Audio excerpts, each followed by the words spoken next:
જય માતા ખેડૂત મિત્રો, આજે તારીખ 4 માર્ચ 2025 ને આજની સવારની હવામાન અપડેટની અંદર માહિતી મેળવીએ તો ગુજરાતની અંદર હવામાન હવે કેવું જોવા મળશે, માર્ચ મહિના દરમિયાન તાપમાનનો પારો હવે કેટલે સુધી ઊંચો જવાની સંભાવના દેખાઈ રહી છે, હીટવેવનો રાઉન્ડ ક્યારથી જોવા મળશે તેની વિગતવાર ચર્ચાઓ કરશું। તેની સાથે મિત્રો પવન ઝાકળ વરસાદની પણ અપડેટ આપણે આ વિડીયોની અંદર આપશું। ચેનલમાં નવા હોય તો ચેનલને સબસ્ક્રાઇબ કરી નાખજો અને વિડીયોને લાઈક આપીને તમામ ખેડૂત ભાઈને શેર કરી દેજો। હાલ મિત્રો ઉનાળાની શરૂઆતની સાથે ગુજરાતનું હવામાન એકદમ સાવ ચોખ્ખું અને સ્વચ્છ જોવા મળી રહ્યું છે। હમણાં 15 તારીખ સુધી કોઈ પણ માવઠું થાય કે હવામાનમાં પલટો થાય તેવી કોઈ સંભાવના જણાતી નથી, એટલે કોઈ ખેડૂત ભાઈને ડરવાની જરૂર નથી। હમણાં કોઈ માવઠાનો ખતરો કોઈ ગુજરાતની અંદર જોવા નહીં મળે। હવે ગુજરાતની અંદર ઉનાળાની શરૂઆતની સાથે તાપમાન પણ ધીરે ધીરે વધતું જોવા મળી રહ્યું છે।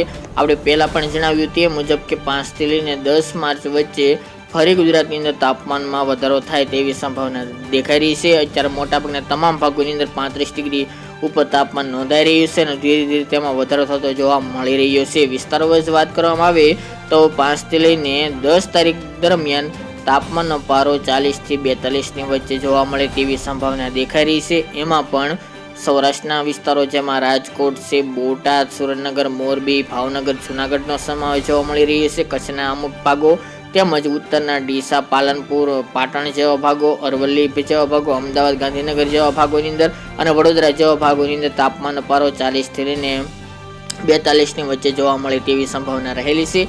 એ સિવાય કચ્છના અન્ય વિસ્તારો હોય, સૌરાષ્ટ્રના પશ્ચિમ સૌરાષ્ટ્ર, દક્ષિણ સૌરાષ્ટ્રના બાકી રહેતા વિસ્તારો, દક્ષિણ ગુજરાતના ભાગો અને ઉત્તર પૂર્વના ભાગોની અંદર તાપમાનનો પારો 40 આસપાસ જોવા મળે આગામી 5 થી લઈને 10 તારીખ દરમિયાન તેવી શક્યતાઓ રહેલી છે।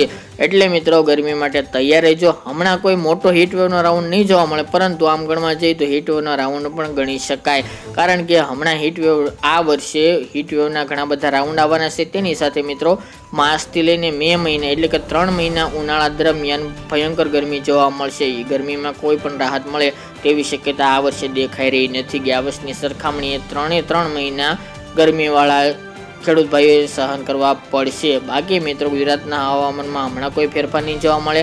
રાત્રિનું તાપમાન પણ નોર્મલ આસપાસ ચાલે તેવી સંભાવના છે। 5 થી લઈને 10માં તેમાં પણ વધારો થોડો જોવા મળી શકે છે। તેમજ હવે મિત્રો જે પવનો જોવા મળી રહ્યા છે, કાલે આપણે જણાવ્યું તે મુજબ કે ઉત્તર પૂર્વના અમુક ભાગોની અંદર જોવા મળશે, તો અમુક ભાગોની અંદર આરબ દેશના અને ખાસ કરીને ઉત્તર પશ્ચિમના પવનો અને પશ્ચિમ દિશાના પવનો જોવા મળે તેવી શક્યતા રહેલી છે। હમણાં તેમાં કોઈ પણ ફેરફારની સંભાવના દેખાઈ રહી નથી। તેની સાથે મિત્રો પવનની સામાન્ય ઝડપ જોવા મળશે 10 આસપાસ, તેના કરતાં નીચે જોવા મળે તેવી શક્યતા રહેલી છે। સામાન્ય અમુક વિસ્તારમાં સામાન્ય વધારો થઈ શકે છે પવનની ઝડપમાં, બાકી કોઈ પવનની ઝડપ વધે તેવી શક્યતા ઓછી જોવા મળી રહી છે। દરિયાકાંઠાના ભાગોની અંદર જોવા મળશે, બાકી ઝાકળ વરસાદના રાઉન્ડની કોઈ સંભાવના નથી। 2 દિવસ દરમિયાન હજુ પણ છૂટક વિસ્તારમાં ઝાકળ વરસાદ જોવા મળશે, કોઈ હેવી ઝાકળ વરસાદની સંભાવના નથી।